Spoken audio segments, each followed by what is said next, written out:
Dans cette vidéo, nous allons apprendre à schématiser une expérience. Alors, comment schématiser une expérience? Reprenons celle que nous avons faite récemment sur la digestion. Dans cette expérience, beaucoup de matériel a été utilisé. Un four, puis une pipette, puis un porte-tube, puis des bandelettes test de glucose, et enfin des tubes à essai.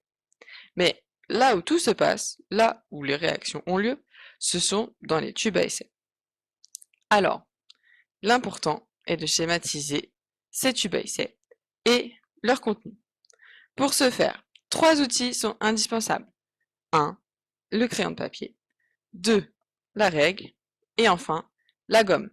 Effectivement, on ne réussit pas toujours tout du premier coup, et c'est bien normal. Une autre règle est importante, c'est la réalisation de formes géométriques. Donc, on fait des ronds, des rectangles, des triangles, des carrés, comme on veut. Alors, allons-y, schématisons nos 2 tubes à essai.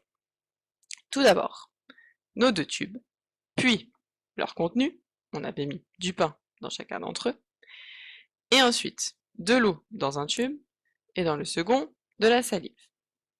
Attention, on n'a pas fini.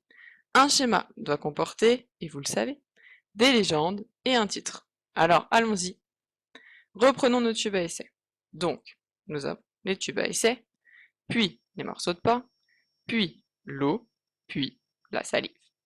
Notons-le, les tubes à essai, puis le pain, puis l'eau, puis la salive. Nous avons également 2 tubes différents qu'il faut distinguer, le tube témoin et le tube test. Enfin, il nous faut mettre un titre. Tout d'abord, nous devons mettre la nature de ce que nous avons fait. C'est un schéma, notons-le. Ensuite, ce que c'est. Vous avez réalisé une expérience, donc c'est un schéma d'une expérience. Et cette expérience cherchait à montrer comment se passe la digestion. On le note également. On rajoute digestion in vitro parce que ça n'a pas lieu dans le corps, mais dans des tubes.